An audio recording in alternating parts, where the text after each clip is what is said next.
Отпишување на долговите за комунални услуги за физички лица почнувајќи од 31 декември 2014 бараат од Конфедерацијата на синдикални организации и здруженија кои денеска поднесува предлог закон до собранието. Според нив станува збор за 85.000 граѓани кои до гуша се заглавени во стари долгови и истите не требало да се плаќаат. Ако овој закон добие зелено светло, велат луѓето во иднина, би размислувале за редовно плаќање кон доверителите.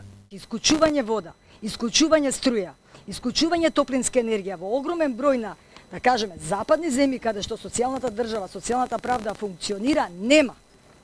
Тоа кај нас го има, замислете, го има и исклучувањето на вода. И има луѓе кои се исклучени од вода во 21 век. Само 1/3 може да се земе од платата, а не 3/3. Нели имаме многу тешки, имаме уцен, имаме лихварење, имаме рекетарење.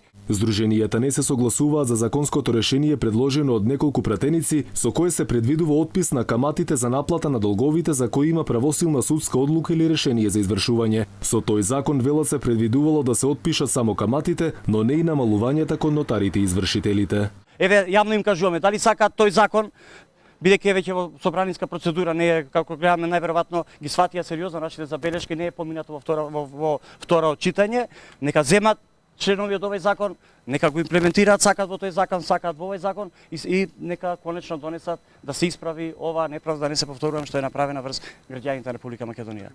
Здруженијата најавија дека ќе побараат и од премиерот да достави препорака до јавните претпријатија за да донесат одлука за отпис на каматите од заостанатите долгови.